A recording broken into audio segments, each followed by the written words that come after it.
Welcome to my channel, my friend. Let me ask you something. When people fight over love or money, who usually wins? Do you think money can change people? Can it destroy families? Today, I'll tell you a story. A story about a big house, an old family, and a deep mystery. Someone died, someone lied, and someone wanted more than love. Watch till the end, because this story will not only teach you English, it will teach you about people. Comment below, what do you think matters more, love or money? Chapter 1.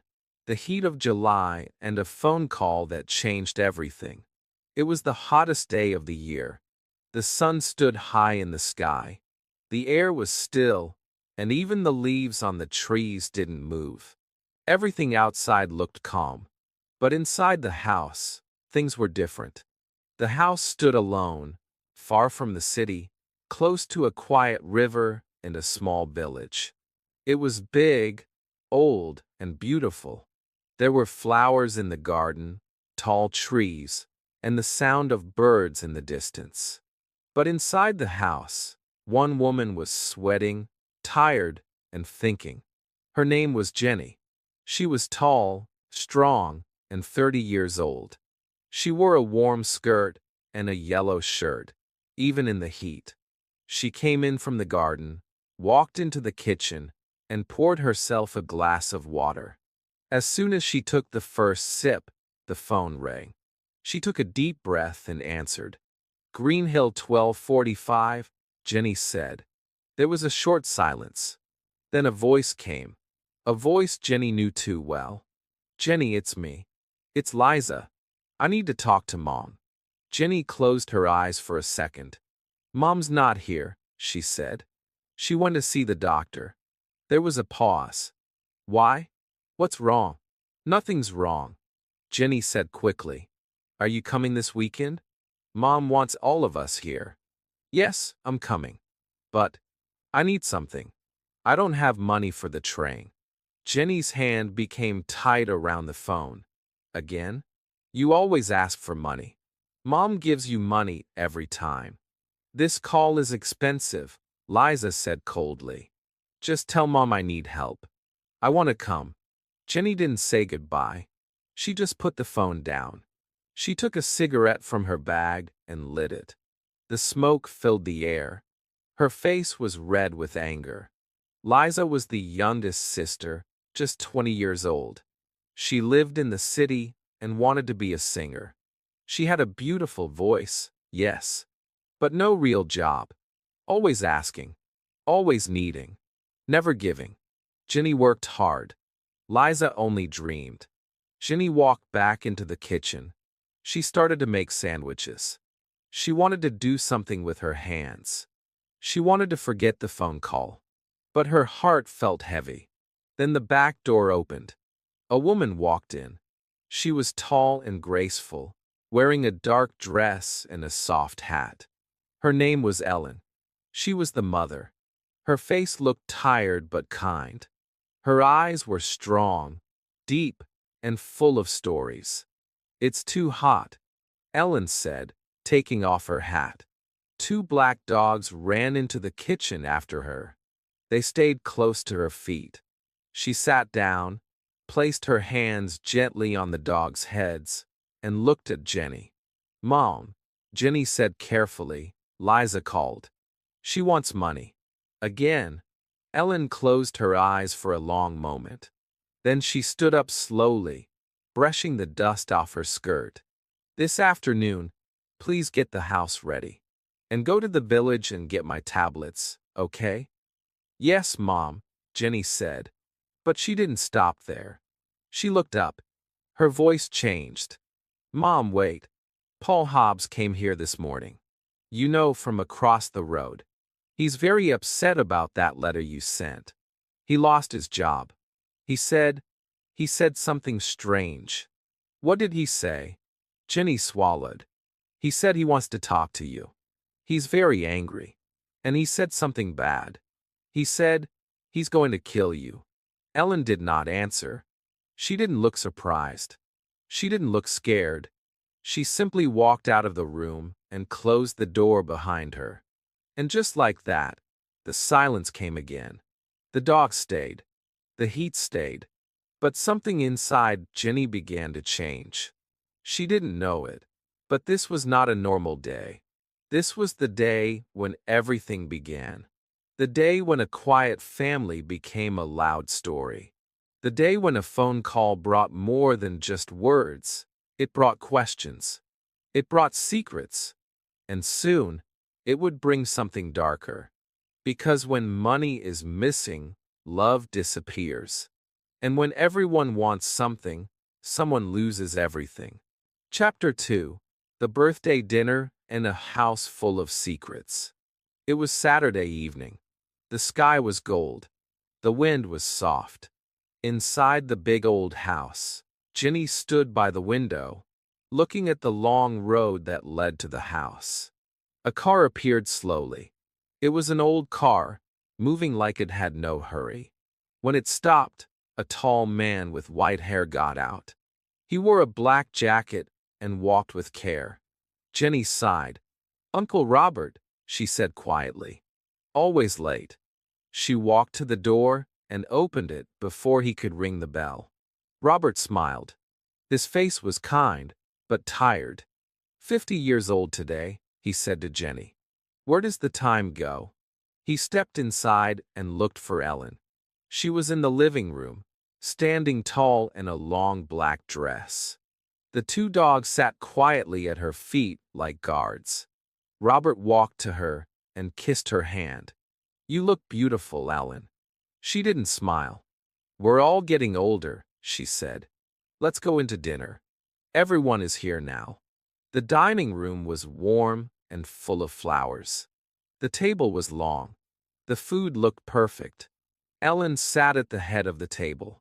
The others followed. Liza walked in slowly, her red dress shining like fire. Her eyes were dark blue. Her smile was beautiful but sharp. "The table looks lovely, Jenny. What beautiful flowers." Jenny gave a small smile. She noticed Liza's dress. "Expensive." "No, too new." Jenny remembered the phone call, the one asking for money. And now this dress. Uncle Robert sat next to David, Ellen's son. David was Ellen's second child, living in the city in a big house with big dreams. Robert turned to him. "Someone stopped me on the road. Angry young man." "What's his name?" "Paul Hobbs," Jenny said quickly before Ellen could speak. "He's from the house across the road. He lost his job last week. He's angry at everyone." "No," Robert said. "He's angry at Ellen." Ellen didn't say a word. She cut her meat and ate in silence. David looked across the table. "How's Aunt Claire?" he asked. Robert's face turned sad. "Worse. She stays in bed all day now. We need a nurse. All day. All night. It's very hard." Ellen looked up, her voice soft. "I'm sorry to hear that."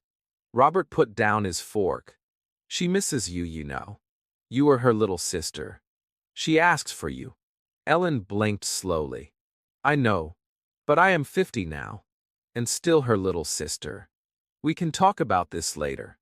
"Later," Robert said with a sad laugh. "With you, it's always later.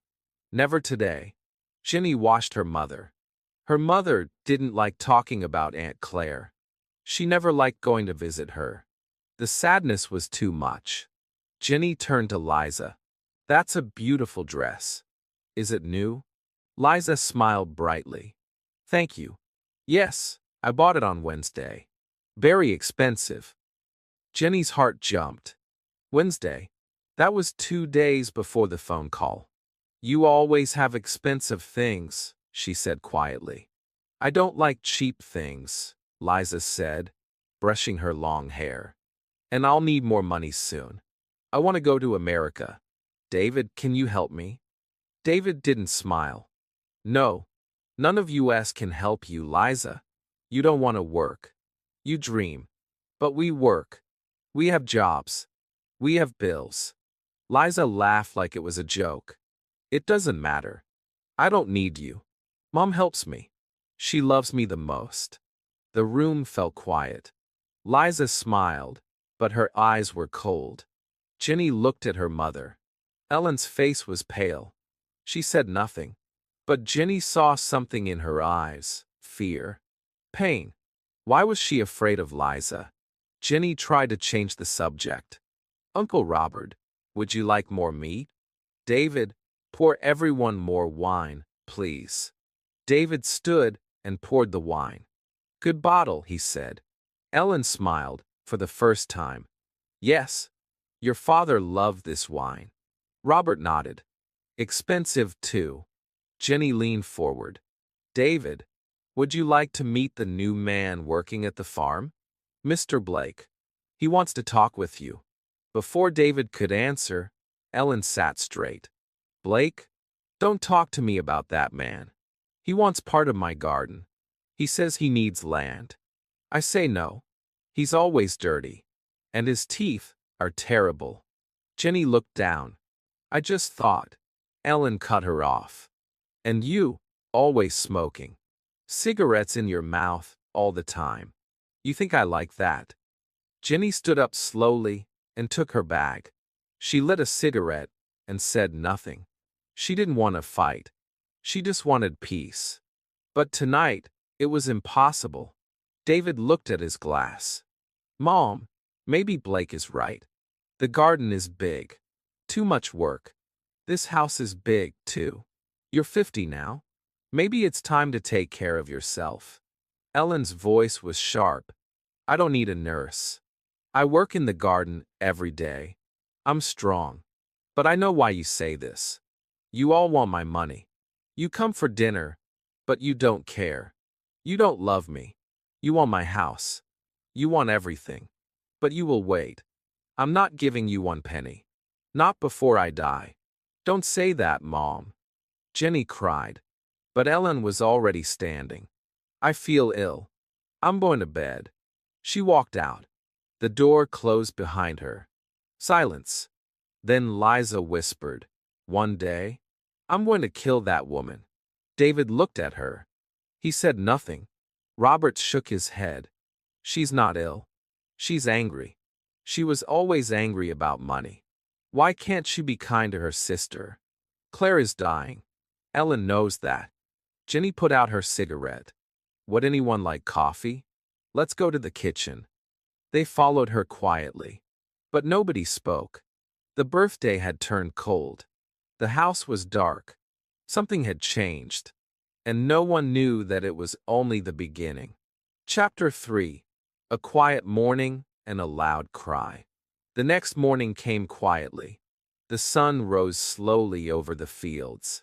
The trees stood still, and the house looked peaceful. It was early, just before 7. No one was awake. The dinner last night was not easy. Too many things were said. Too many hearts were hurt. Everyone went to bed angry or tired. But now, the house was silent. Until one sound changed everything. It was a scream, a cry, a high, loud voice from upstairs. David opened his eyes fast. His heart beat quickly. He looked at the clock beside his bed. Just before 7. He jumped out of bed and opened the door. At the same moment, another door opened. The door of his mother's room. Liza stood there, her face white like paper, her hands shaking.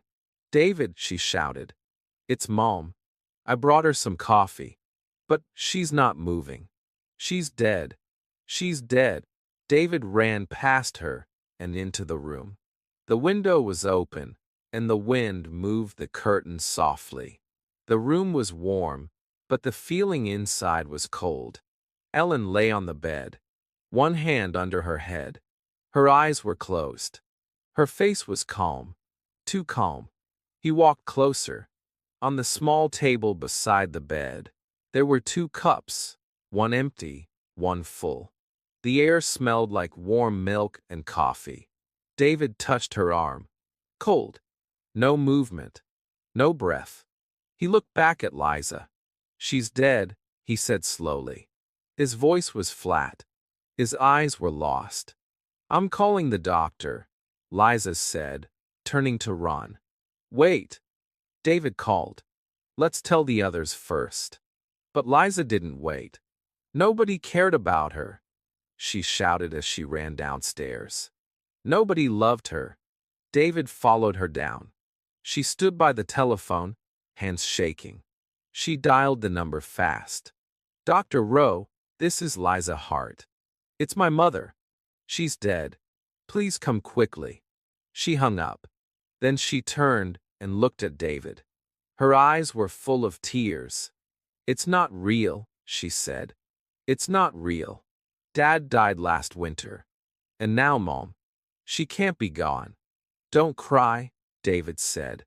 But his voice had no feeling. Let's go upstairs and tell Uncle Robert and Jenny. No, Liza said sharply. You tell them. You didn't love her.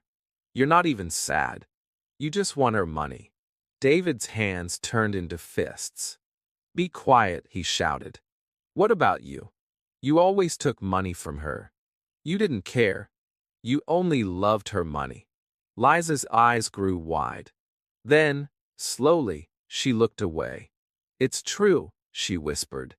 Oh God, it's true. I can't stay here. I'm going to the river. I'll take the dogs. No, David said. The doctor is coming. Stay here. But Liza didn't answer.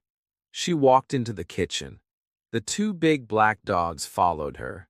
Beautiful dogs, she whispered, touching their heads. Dad loved you. Mom loved you. Now I will love you. She opened the back door. The dogs ran ahead. She followed slowly. David stood by the phone. His hand touched the table. He didn't move. He stared at the floor. It's true, he thought. I needed money. I lost my job. I have a house. I have a car. I have a life, but no money. Now Mom is dead. I'm rich. But why do I feel sick inside? He walked upstairs again. The air felt heavier now. Dr. Rowe arrived 20 minutes later. He was a small man with little hair. He had been their doctor for many years. He didn't need directions. He walked straight to Ellen's room. He looked at the body, then at the cups beside the bed, then at the open window. He touched Ellen's wrist. He looked at her eyes. He looked again at the empty cup. He said nothing for a long time. I'm sorry, he said finally. Where's Liza? She called me. She went out with the dogs, David said. She was angry. Angry at me. Angry at everything. Dr. Rowe still said nothing. Then, slowly he stood. This is strange, he said. Strange. David repeated. Yes. Your mother wasn't sick. I saw her on Thursday. She was fine. Why did she die? David looked down. I don't know. I want to find out, Dr. Rowe said. I'm going to call the police. David's head turned fast. The police? What? Dr. Rowe looked at the empty cup again. Your mother took sleeping tablets. She got a new bottle on Thursday, but I don't see it in the room. David blinked. I didn't know about the tablets. Dr. Rowe nodded. Let's go downstairs. I'll call the police from there. They walked into the kitchen. The air was warmer. The coffee machine was ready. David poured 2 cups. Just then, the back door opened. Liza stepped inside, her dress wet with river mist. David, she said quietly, I'm sorry. I said bad things. I was angry. It doesn't matter, David said. Here, take some coffee. Dr. Rowe called the police. Did you know Mom took sleeping pills? The bottle is missing. What? Liza asked. She took the cup. Her hands shook. Dr. Rowe came in. They're coming soon, he said. I'm sorry, Liza. I want to say something, Liza began. Last night, everyone was angry. Stop, David said quickly. Don't speak. He looked at her with hard eyes. Inside, he was shaking. She always talks too much, he thought. She's going to ruin everything. Liza didn't stop. Last night, Mom left dinner early. She was upset. Dr. Rowe held up his hand. Please save it. Tell the police. David's face turned red. He felt cold. The police will ask everything. They will ask everyone. And they'll want answers. He took a deep breath. I'm going upstairs, he said. I have to tell Uncle Robert and Jenny that Mom is gone, and that the police are coming. The house was no longer quiet. The cry from the morning still echoed in the walls. A mother was dead. But the real story, the one behind the silence, was just beginning. Chapter 4. Police at the door and questions begin. The sun was high in the sky now. It was Sunday, but not a normal Sunday. The garden outside looked peaceful. Flowers stood tall. Birds sang softly. But inside the house, something heavy was in the air. Ellen was gone. The mother was dead. And now, the police had arrived. Many of them. Too many. Some officers had cameras. They went upstairs to Ellen's bedroom. They moved slowly, quietly. They took pictures of everything. The cups on the table. The bed. The window. The hands. The eyes. No detail was too small. 2 other men, dressed in black suits, walked into the kitchen. One of them was tall and thin. The other was big and round. They did not smile. Their shoes made sharp sounds on the wooden floor. In the sitting room, the family waited. Jenny sat on the sofa with a cigarette in her hand. She didn't speak. David stood near the window, arms crossed. Liza sat on the floor, her hand resting on one of the dogs. The dogs did not bark. They were too calm, too still. Even they felt something strange. The room was warm. The windows were open. But no one moved. Time felt frozen. Then the door opened. The 2 men stepped in. The big one spoke. Good morning. I am Inspector West. This is Sergeant Lewis. We are here because your mother's death is not normal. She had sleeping pills in her hot milk. That's not usual. Someone put them there. We must ask questions. We need one quiet room. David stood up fast. You can use my father's old office. Follow me. They walked through the hall to a small room with a table and a few chairs. There was a window that looked out over the garden. David opened it and left. Sergeant Lewis stood by the door. He was young, tall, with short black hair. He looked like someone who smiled often, but not today. He kept looking at his watch. He had plans, maybe, but this case was bigger now. Inspector West took off his coat and hat. He sat at the table. His face was calm, but serious. Let's begin, he said. Call Robert Hart first. Soon, Robert walked in. He looked tired. He sat down slowly, looking down at his feet. I will ask questions, said the inspector. The sergeant will write everything. Robert nodded. Yes, I understand. It's your job. What happened last night? The inspector asked. Robert looked up. Everyone was angry. It was Ellen's birthday. But no one was happy. Liza wanted money. David wanted to sell the house. Ellen said no. Then that man Blake. He wants the garden. But Ellen didn't like him. And me? My wife is very sick. Ellen's sister. We need help.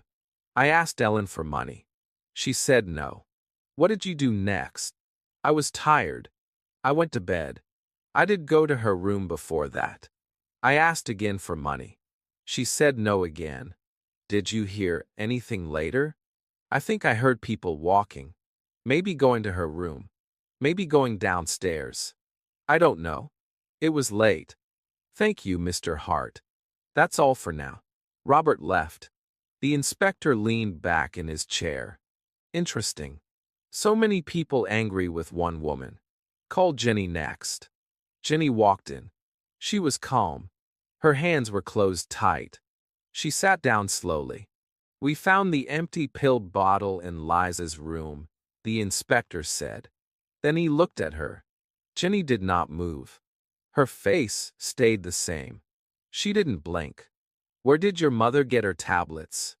"From the village. Sometimes I got them.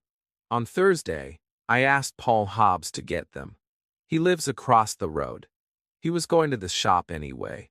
Did you want to stay in this house?" Jenny looked at the wall. "This is Mother's house. I lived here with her. I helped her. Did you see her last night?" "Yes. We all did. Liza brought her milk. We said good night. Then Mom said she forgot the dogs. She went downstairs. I went to my room." "What time was that?" "Maybe midnight. I'm not sure." "Did you see the cup on the table?" Jenny nodded. "It was there this morning." The inspector sat quietly. Then he asked, "Did you need money?" Jenny lit a cigarette. Her hands were steady. "Money is not everything," she said. "Others needed money. Your uncle, David, Liza, but not you." Jenny looked up. Her eyes changed. "Don't forget Paul Hobbs. He said he wanted to kill my mother. And Blake, the farmer. And Liza, you found the bottle in her bag, didn't you?" The inspector leaned forward. "We said we found it in her room. You said bag." "What?" Jenny said nothing.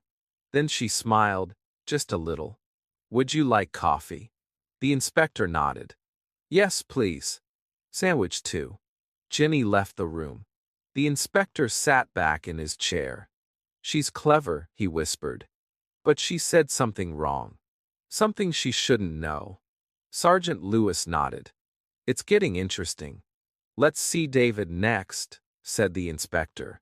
"He's the son. The one who wants to build houses here." The garden outside looked calm. But inside, the storm was just beginning. Love or money, someone had chosen. And someone had died. Chapter 5. The Uncle with a Heavy Heart. Uncle Robert came back into the office. This time he looked more tired than before. He walked slowly, his back slightly bent. His hands were in his pockets. His shoes made no sound. He sat down and looked at the floor. His eyes didn't move. His mouth stayed closed for a long time. The room felt colder now. Inspector West sat across from him, hands folded on the table. He didn't speak right away. He waited. He watched. "Mr. Hart," the inspector said softly. "Let's talk again. This time I want more details. Please tell me more about Ellen. And tell me more about that night." Robert looked up, his face full of years. "Ellen was difficult," he said. "She was strong. She was proud. She didn't like help, but she also didn't like giving help. She didn't believe in easy money, even for family." "Did she love you?" Robert paused. "I don't know. Maybe yes. Maybe no. But I do know this. She didn't love my wife. Claire. Her sister. Yes.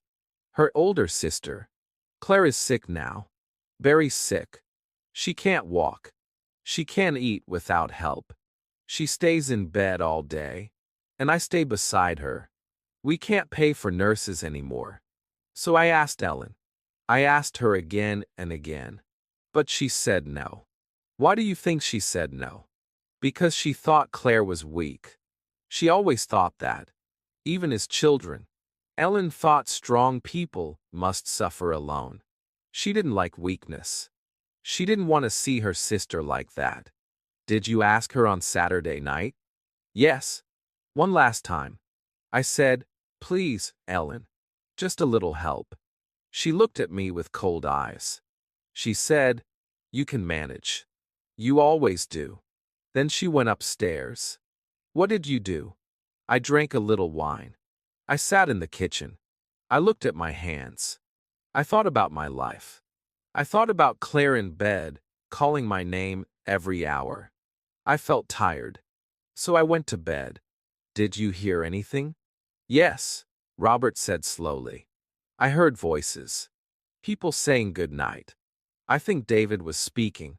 I think Jenny was near her room. Then I heard steps again, later.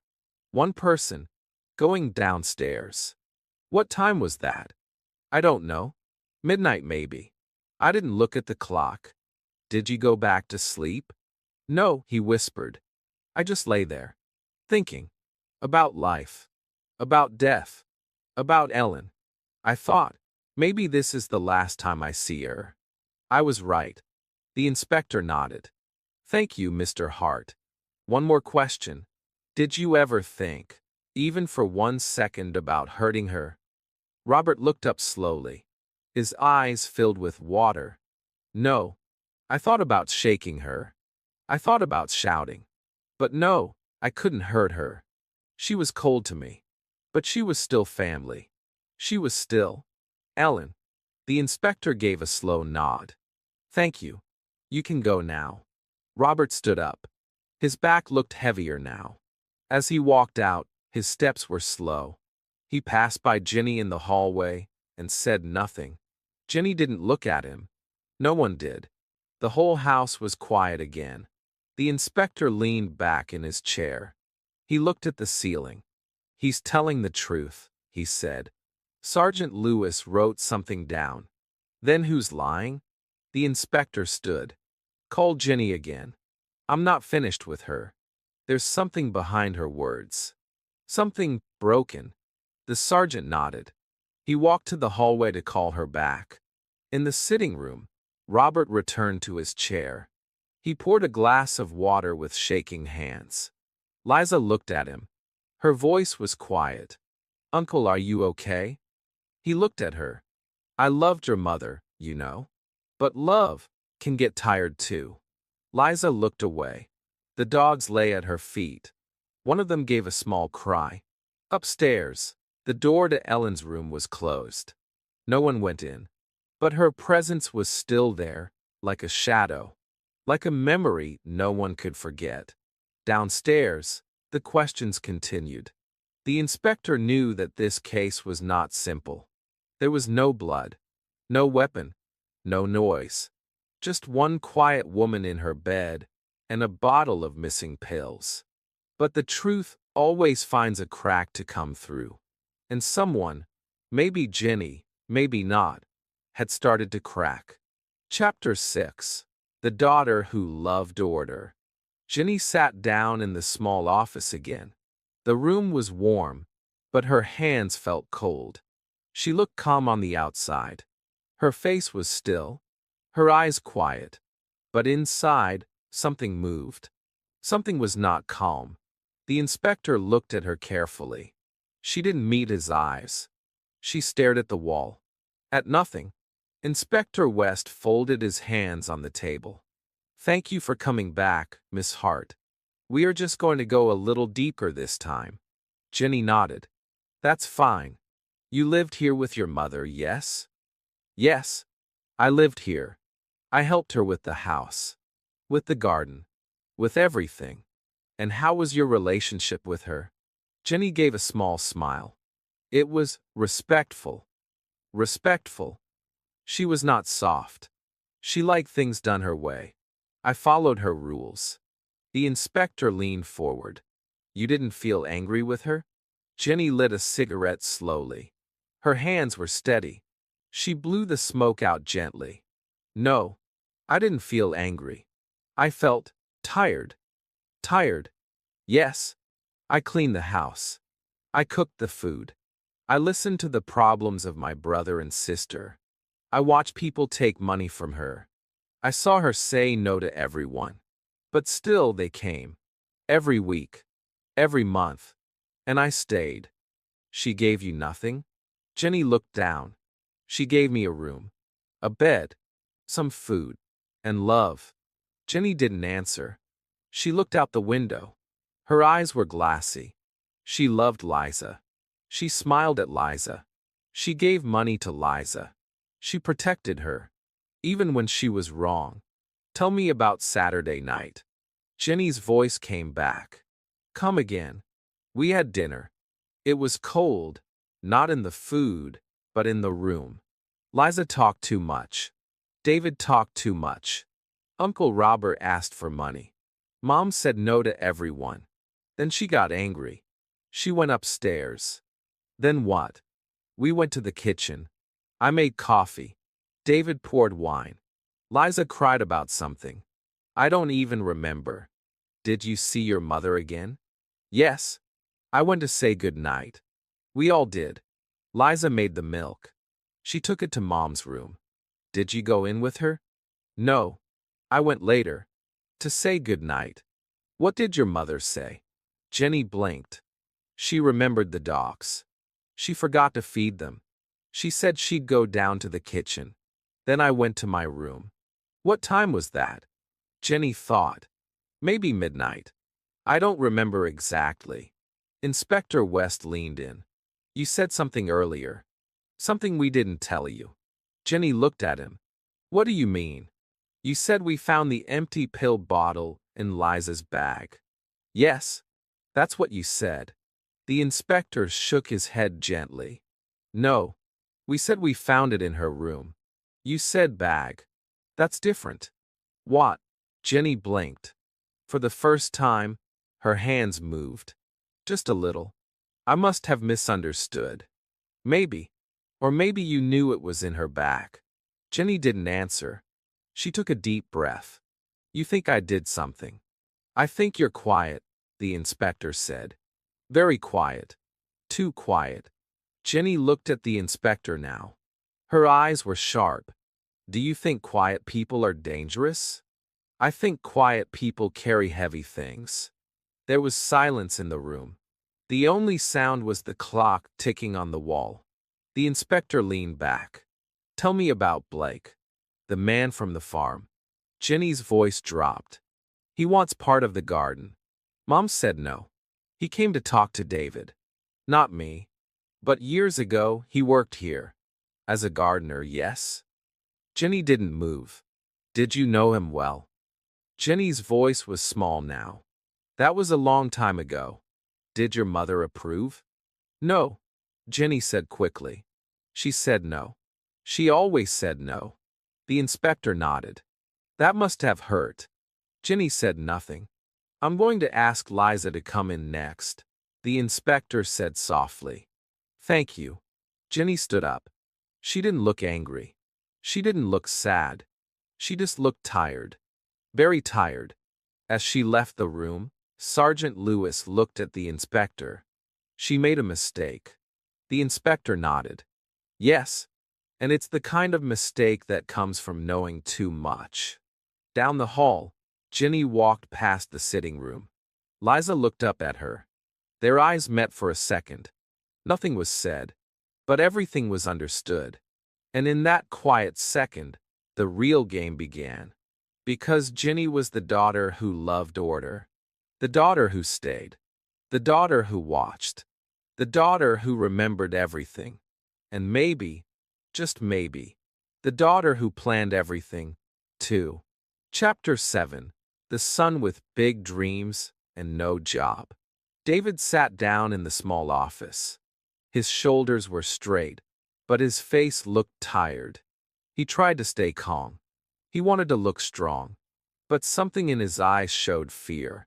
He looked around the room quickly, as if trying to understand how much the police already knew. He didn't want to make a mistake, but his hands kept moving. His foot tapped the floor. Inside, he was not calm at all. Inspector West sat on the other side of the table. He looked at David quietly. He didn't speak at first. He just waited. He wanted to see what David would do. David looked back at him and gave a short smile. You're the son, the inspector said at last. You're the one who wanted to sell the house. David nodded. Yes. This house is too big. Too old. My mother lived here alone for years. She worked hard, but it was too much. I wanted her to live somewhere easier. Somewhere smaller? Yes. A place with less garden, less cleaning, fewer stairs. And what would happen to this house? David didn't look at the inspector. He looked at the window. I had an idea. A plan. I talked to a friend who works in property. We thought we could build 10 small homes here. A little community. Families could live here. A business plan? Yes, David said. It would make good money. And the area is nice. Close to the river. A peaceful place. People would want to live here. The inspector nodded slowly. So you needed your mother to sell the house? Yes.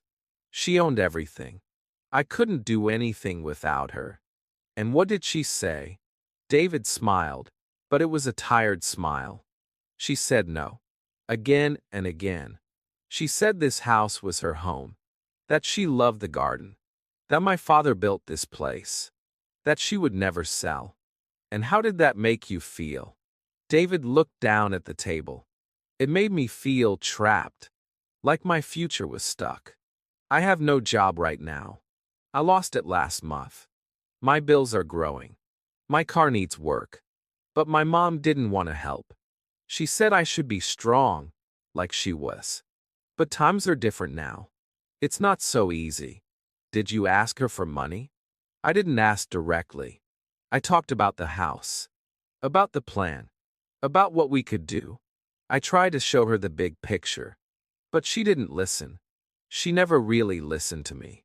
So you went to her room that night? Yes. I went to say good night. And did you talk about the house again? David hesitated. Then he nodded. Yes. I asked again. One last time. I told her I needed help. She said no. She said it was her house. And she said something else. What? She said. You will understand when I'm gone. I didn't know what that meant. I thought maybe she was tired. But now, the inspector leaned forward. Did you put anything in her milk? David's eyes grew wide. No, I didn't make the milk. Liza did. We were all in the kitchen. She took it to Mom. You didn't touch it? No, I didn't even see it. You know we found the empty pill bottle in Liza's room. David nodded slowly. Yes, but I don't believe she did it. Why? David looked confused. Because Liza is too loud. She's dramatic. She says too much. But she doesn't do things. She always talks about what she wants. But she doesn't make plans. I don't think she has it in her to do something like that. Interesting. Then who do you think could do something like that? David looked down. I don't know. Uncle Robert needed money. Jenny was always quiet. Too quiet. And Paul Hobbs was angry. And you? David looked up. I didn't want to hurt my mother. I just wanted her to help me. I just wanted a way to start again. A chance to build something for myself. The inspector stood. He walked to the window. Outside, the sun was shining on the trees. Birds flew across the sky. The garden looked peaceful.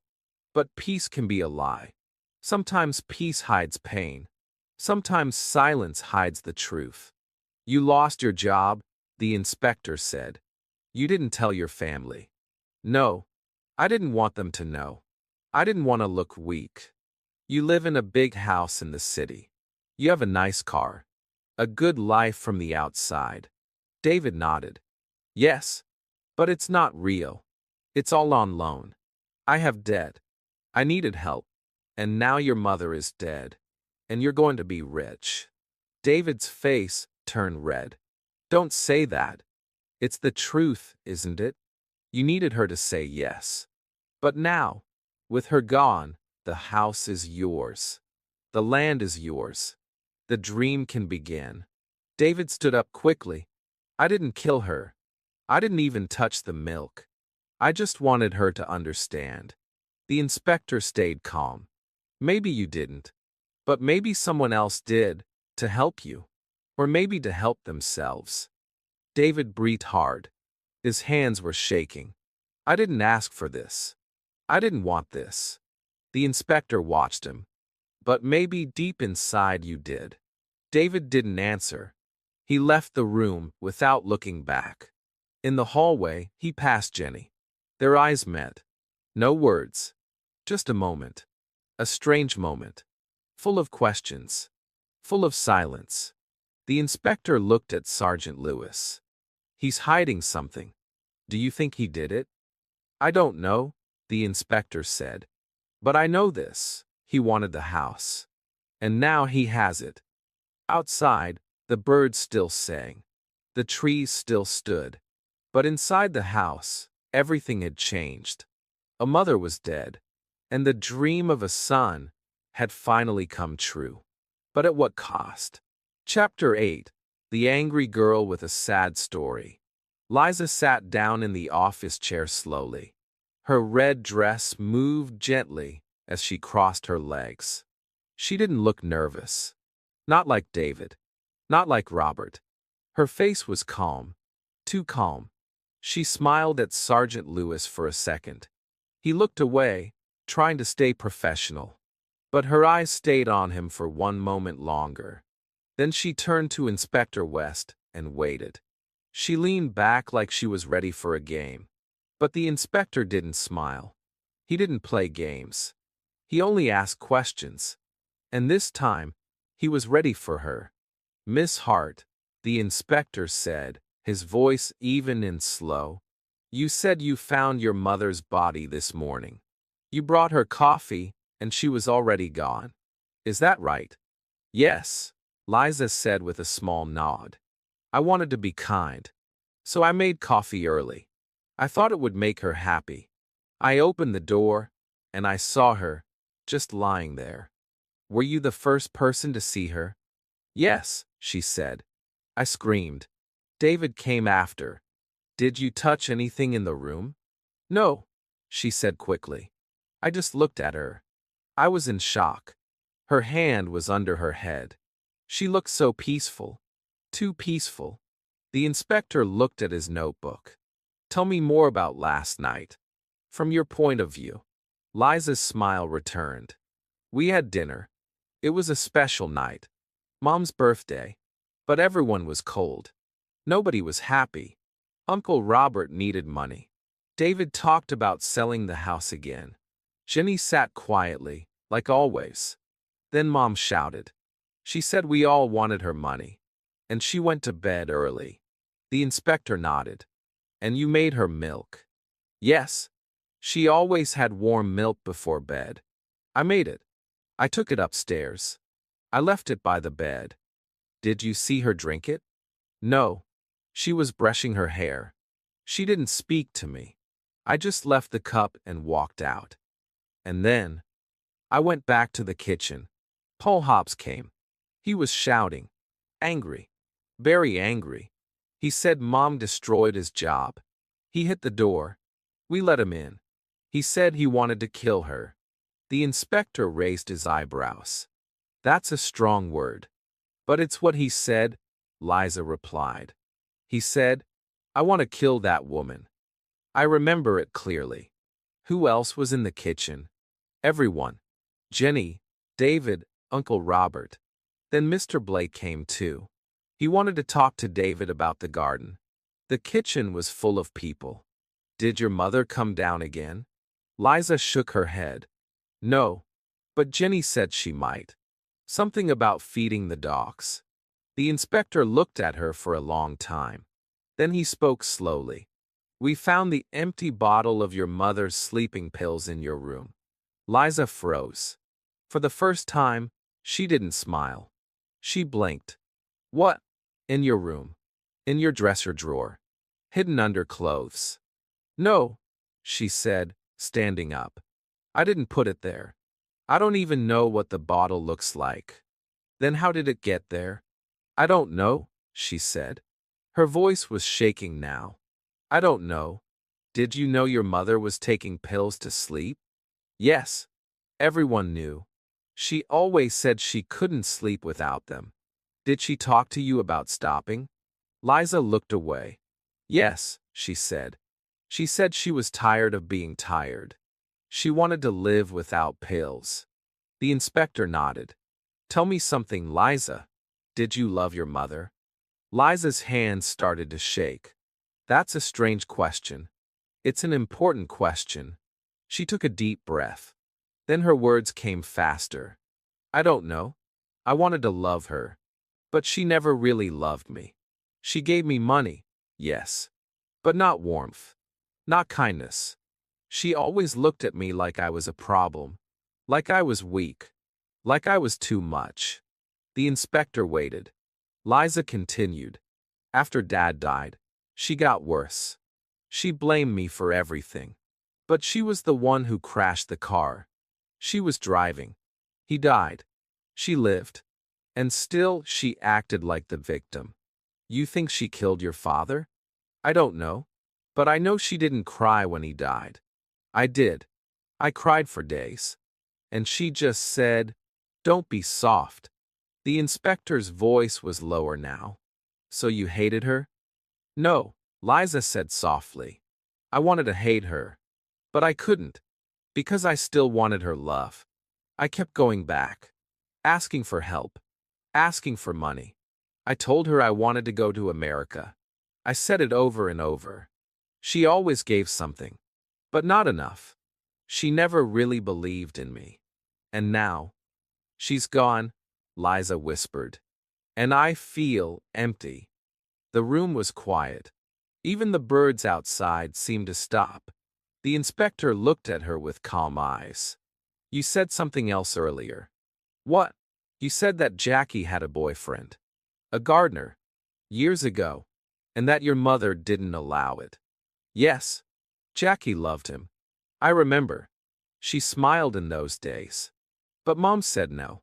She said he wasn't good enough. Jackie cried for weeks. Do you think Jackie was angry about that? I think Jackie keeps everything inside. She doesn't talk. But she doesn't forget. The inspector stood up. He walked around the room slowly. Then he stopped. You are full of stories, Miss Hart. But some of them are true. And some of them are just noise. I don't know which one this is yet. Liza sat down again. Her face was pale. I didn't kill her. I wanted to. But I didn't. That's a big thing to say. I fought it. I felt it. But I couldn't do it. Not with my own hands. The inspector opened the door. Thank you. That's all for now. Liza stood up. But before leaving, she turned to Sergeant Lewis. She gave him a soft smile again. You're kind, she said. Be careful. In this house, kindness is dangerous. Then she walked out. The inspector looked at his notes. Then he looked at the sergeant. She's not the killer. But she knows something. The sergeant nodded. They all do. The inspector took a deep breath. And soon, someone's mask will break. Chapter 9. The Boy Who Wanted Revenge. The air outside the house was hot and heavy. The sky looked blue, but something dark was hanging over the land. The house was quiet now, but not peaceful. Everyone inside knew the truth was getting closer. One by one, secrets were being pulled out like old boxes from the attic. And now, it was time to speak with the boy from across the road. The boy who had lost more than just a job. The boy who once looked harmless, but who had shouted the loudest words of all. I'll kill her. His name was Paul. Paul Hobbs. 17 years old. Thin arms, angry eyes. That morning, he was under his old green car when the police arrived. His face was dirty, and his hands were covered in oil. When he stood up, he didn't smile. He didn't look surprised. It was like he was waiting for this visit. Maybe he was. Inspector West stood in front of him. He didn't raise his voice. He didn't show anger. He just looked at Paul like a teacher waiting for the truth from a student who always caused trouble. Sergeant Lewis stood behind the inspector, notebook in hand. We're here about Mrs. Hart, the inspector said. You know she's dead? Yes, Paul said, wiping his hands on his shirt. People in the village are already talking. Someone said it this morning. You were at the house last night. the inspector said. Why? Paul laughed once, without humor. Because Jackie told me to come. She said I was angry, and I should speak to her brother David. So I did. What were you angry about? Paul's eyes changed. His face became tight. I lost my job. I worked hard. It was my first job. My mother was proud. Then your precious Mrs. Hart writes a letter to my boss. She told him I had trouble with the police. Small things. But she made it sound big. She said I was dangerous. My boss fired me the next day. No questions. Just gone. So you blamed her? I didn't blame her. I knew it was her. She told me herself. She said, I won't let boys like you grow wild near my house. And then you said you wanted to kill her? Paul looked straight at the inspector. Yes, I said that. I was angry. I had no job. No money. My mother was crying every night. I was angry. But I didn't do anything. Tell me what happened at the house. Paul looked away for a moment. Then he spoke again. I knocked. No one opened the door. I knocked again. Then I started hitting it. Then they opened it. I walked in. The kitchen was full of people. Jenny, David, Liza, the uncle. Even Blake from the farm came in later. What did you say? I told them everything. I said what she did to me. I said I wanted to kill her. But I said it like you say things when you're hurt. Not because you planned to do it. Did you see Mrs. Hart that night? No. She wasn't there. They said she was already in bed. I stayed for 5 minutes. Jenny gave me coffee. Then I left. Did you see any milk? Any pills? No. On Thursday, you picked up sleeping tablets from the village pharmacy for Mrs. Hart. Yes. Jackie asked me. I ride my bike to the village most days. I picked them up. I gave them to her. You gave the pills to Jackie? Yes. She took them and said nothing. The inspector was quiet for a moment. Then he said, Paul, do you know what revenge looks like? Paul didn't answer. It looks like a quiet room. A cup of milk. A woman asleep forever. I didn't kill her, Paul said. His voice was louder now. I hated her. Yes. But I didn't go up to her room. I didn't touch anything. We found the empty pill bottle in Liza's room. I didn't go near Liza's room either. Who do you think did it? Paul shook his head. I don't know. But I know one thing. Someone used me. They wanted me to come. They wanted me to be loud. So later, when she was dead, they could say, oh, it was Paul. He said he wanted to kill her. The inspector raised an eyebrow. You think it was a setup? I know it was, Paul said. Someone planned everything. And they used me as a tool. Do you think that someone was Jackie? Paul looked down. I think Jackie is clever. And quiet. And she knows everything that happens in that house. So yes, maybe it was her.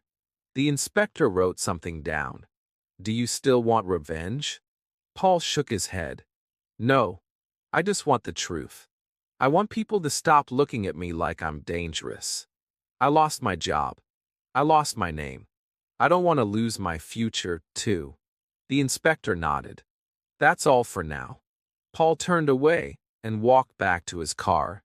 He didn't say goodbye. He lay down again under the engine, covered in grease, hiding from the sun. But nothing could hide from the truth anymore. As the inspectors walked away, Sergeant Lewis whispered, He's right, isn't he? Someone used him. Yes, Inspector West said. And we're getting closer to finding out who. They looked at the house in the distance. Big, beautiful, deadly. Inside that house, someone had used anger like a mask. Someone had used Paul's pain like a weapon.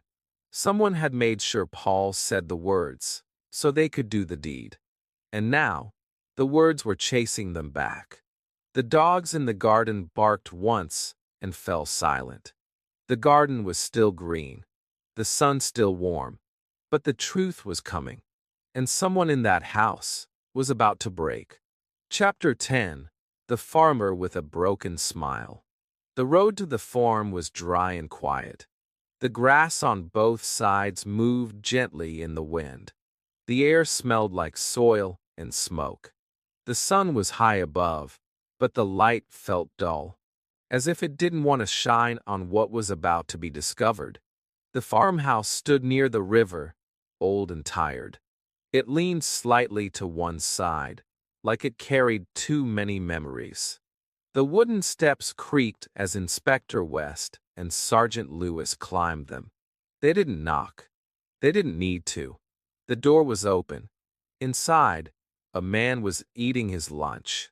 His hands were dirty, his nails black with soil. His shirt was stained with oil, and his face looked older than his years. This was Tom Blake, the farmer who had once smiled at Jenny like she was the world, and who now wanted half of Ellen's garden to save his land.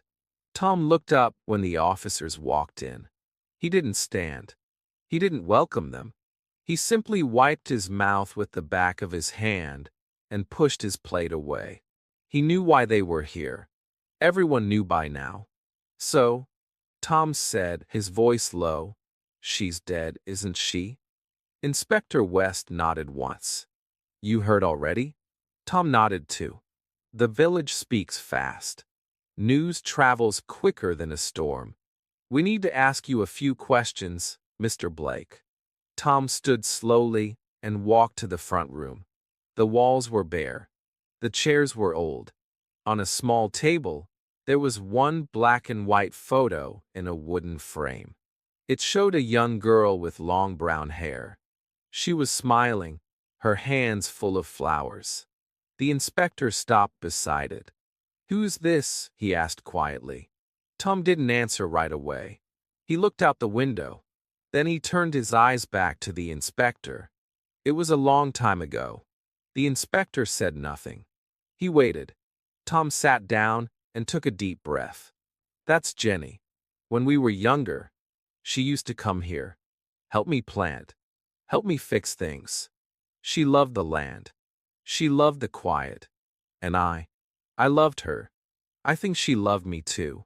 But it wasn't allowed. Not in her family. Why not? Because I was just a gardener. A worker. And she was Ellen's daughter. Ellen said no. That was the end of it. Jenny didn't speak for weeks after that. And then one day, she stopped coming. The inspector looked at the photo again. The girl in it had a joy that wasn't in her face anymore. Something had been taken from her, even back then. "Let's talk about last night," the inspector said. Tom's voice was calm. "I went to the house. I wanted to speak with David. He promised to help me get the land. I need more land for my crops. My farm is dying. I can't survive with what I have." "Did Mrs. Hart know?" "Oh yes," Tom said. "She knew. She told me many times. No, no, and no. She didn't want her garden touched. She said it was the one place that was still hers. She didn't care about my problems." "What happened when you arrived?" "I walked in. The door was open. The kitchen was full. Everyone was there. Robert, Jenny, David, Liza. Even Paul was there, shouting like a mad boy. I waited. Then I spoke with David. He said nothing useful. He just gave me wine and walked away." "Did anyone seem different?" Tom thought for a moment. Liza looked tired, like she'd been crying. David was drinking too much. Jenny was very quiet. She made sandwiches. Then she walked out. "Did she speak to you?" "No, but she looked at me. Just once. And it was a strange look. Not angry. Not sad. Just tired. Like she was saying goodbye." The inspector looked at the photo again. "Do you still love her?" Tom closed his eyes. "You don't stop loving someone just because time passes. But I stopped hoping a long time ago. When someone tells you again and again you're not enough, you start to believe it. You wanted the garden. You wanted Jenny. Your life could have been different if Ellen had said yes.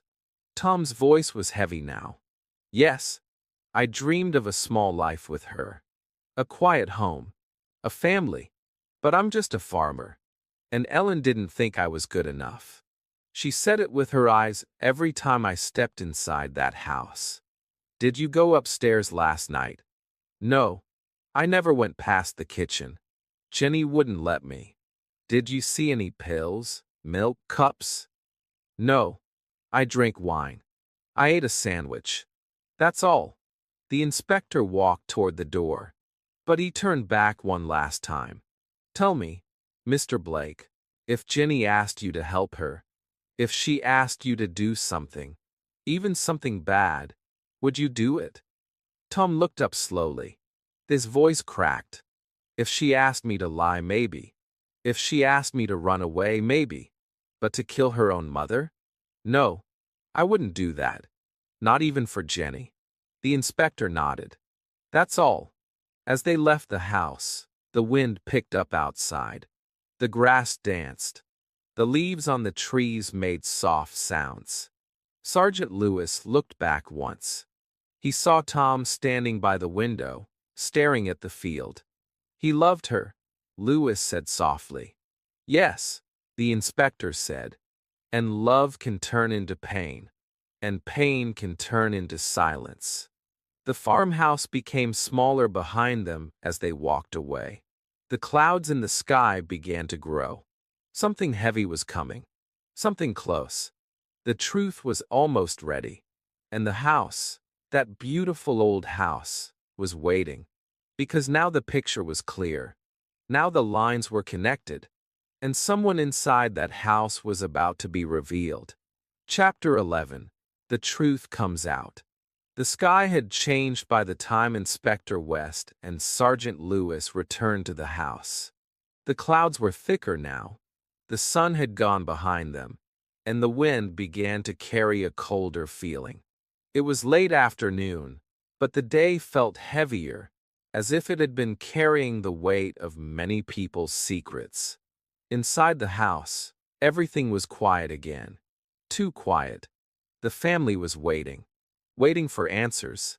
Waiting for the moment when all the questions would finally meet the truth. Inspector West asked everyone to come into the sitting room. Jenny walked in first. She sat near the fireplace, where the light was low. Her face was calm, but her hands were closed tight in her lap. Liza came in after her, walking slowly, holding the hand of one of the dogs. Her red dress looked dull now, and her eyes had lost their shine. Uncle Robert stood by the door. He didn't want to sit. He just leaned against the wall, tired, almost defeated. David arrived last. His steps were heavy. He looked at the floor, not at anyone else. No one spoke. No one smiled. Everyone just sat and waited. Inspector West stood by the window. He looked at each of them, one by one. His eyes were calm but sharp. He had seen this moment many times before. The moment just before the truth stands up.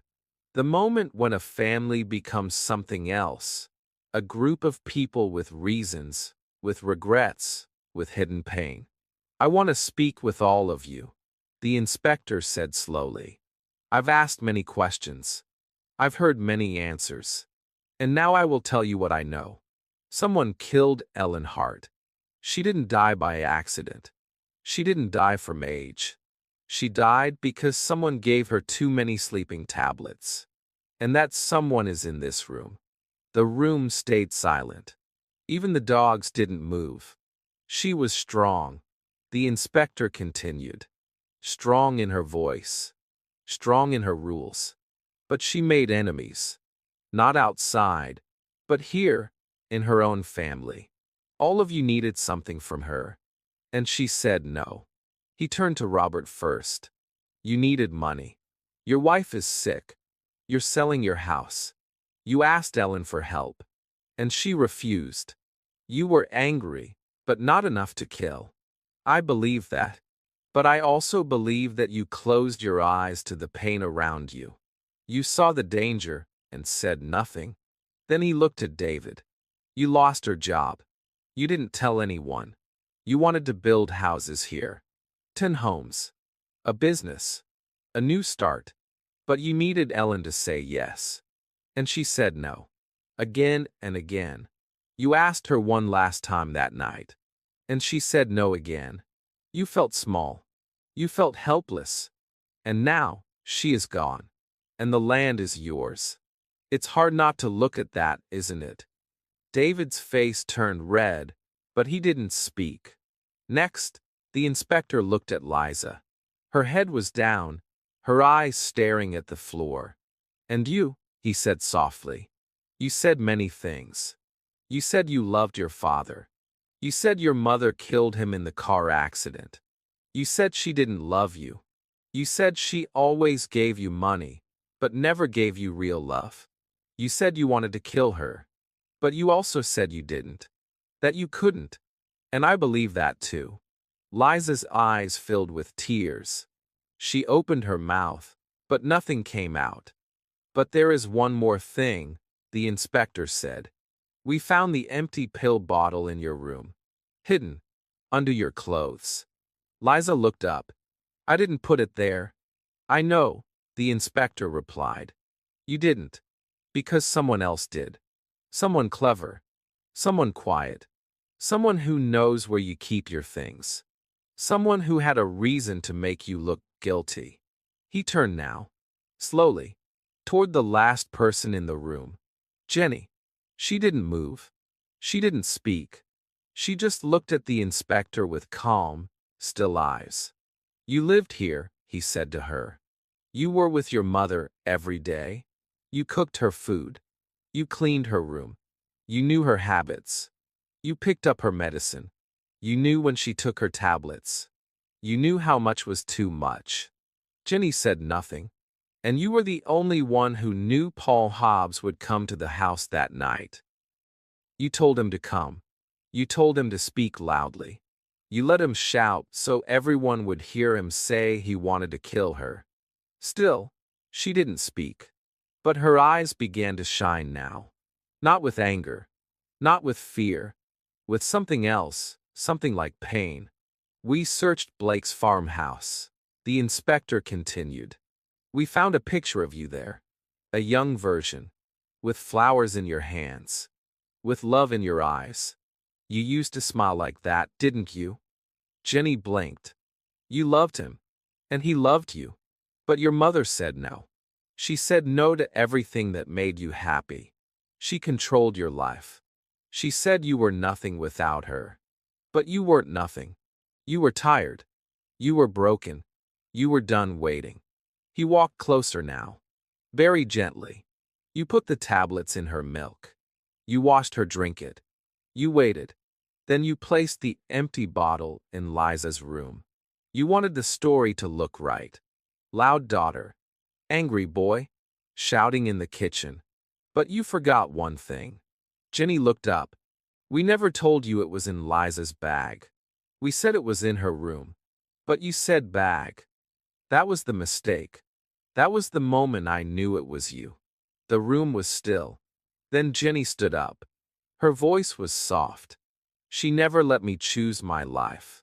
She told me I would be nothing without her. I gave her everything. My time. My dreams. My love. She gave me control. Orders.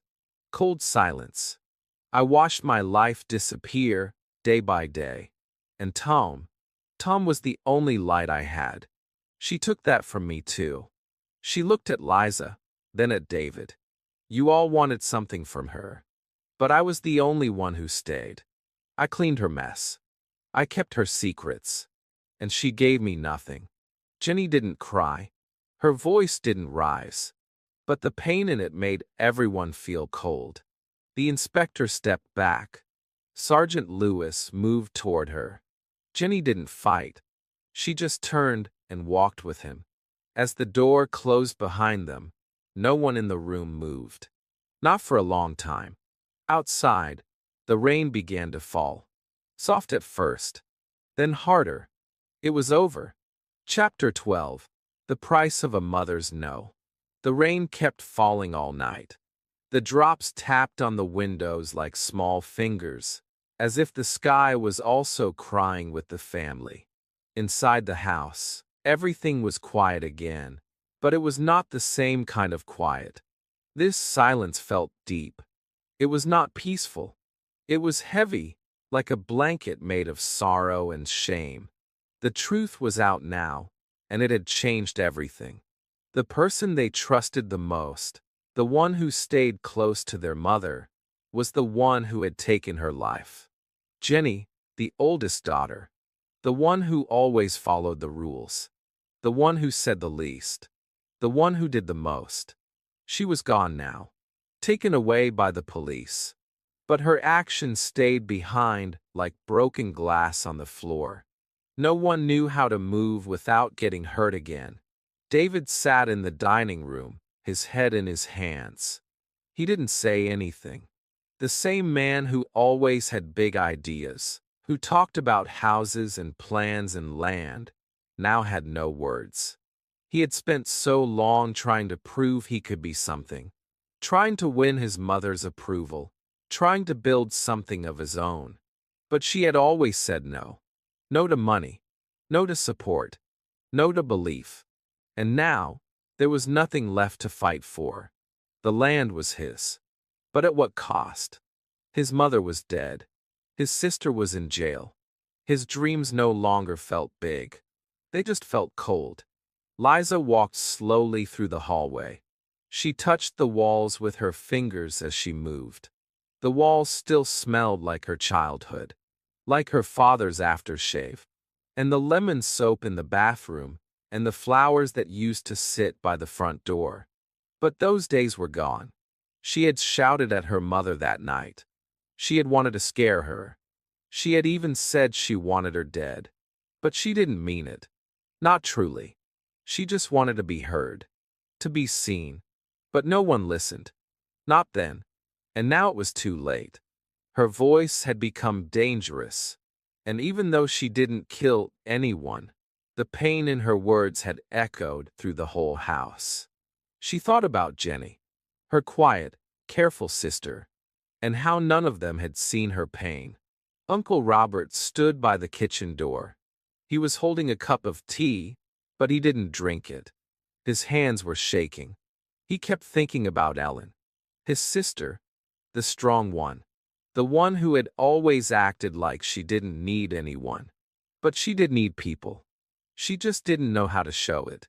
She said no so often, maybe because she thought that saying yes was a sign of weakness. Maybe because she had been hurt before.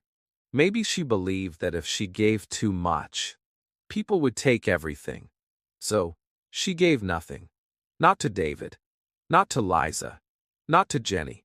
And now, her no had become her end. Robert sighed and sat down slowly. His heart ached for everyone in the house. But most of all, he felt sorry for Jenny. Tom Blake sat alone in his little farmhouse. He had not spoken to Jenny for years, but he still remembered her smile. The way her eyes looked brighter in the sunlight. They had loved each other once, but her mother had ended it. Said it wasn't right. Said Tom wasn't good enough. Said love didn't matter. That money and name were more important. Tom had walked away because he thought Jenny agreed. But now he understood. Jenny never agreed. She had only obeyed. He wondered how her life might have been different if Ellen had said yes to love instead of no. Maybe Jenny would have been happy. Maybe she would have been free. Maybe she would not be in jail now, with her life broken. The thought made Tom close his eyes in pain. The next morning, the sun came out again, but it didn't feel warm. The police left the house. The reporters stopped calling. The neighbors whispered, but from a distance. The Hart family had become something strange. Not heroes. Not victims. Not criminals. Just people caught in the storm of a mother's control and a daughter's silent cry for freedom. The house felt empty. Ellen's things were still there. Her books, her favorite chair, her perfume on the dresser. But her voice, her power, her presence, they were all gone. And what was left was something no one wanted to touch: the cost of her choices. At the small village church, a quiet funeral was held. Few people came, some out of respect, some out of curiosity, some out of guilt. David read a short message. His voice cracked once, but he kept going. Liza placed a white rose on the coffin. She whispered something no one else could hear. Uncle Robert stood by the back wall and didn't move at all. Jenny, of course, wasn't there. She watched from a small screen inside the prison walls. Her eyes didn't cry. They had already cried too much. That night, back in the house, David made tea for Liza and Robert. No one talked much, but something felt different. Softer, slower. They were not close before, but now they had to be, because they were the only ones left. The ones who didn't leave, the ones who didn't kill, the ones who still had time to heal. Liza looked at David and said, "Do you think things will ever feel normal again?" David looked at her, then at the ceiling. "No," he said, "but maybe they can feel new." In her cell, Jenny wrote a letter. To Tom, to David, to Liza, to herself. She didn't ask for forgiveness. She didn't blame anyone. She just wrote the truth. That love should never be locked in a cage. That power should never be used as punishment. That saying no is not always strength. And that silence, when it comes from deep pain, can turn into something dangerous. She ended the letter with one line. A mother's no can echo forever or end everything. The next morning, David received the letter. He read it once, then again. Then he sat down and began to cry. Not loudly, not in anger, just quietly, like a boy who had finally understood what it meant to lose something you never really had. Outside, the wind moved through the trees. The house was still, and the question still remained: love or money? Which one would have saved them?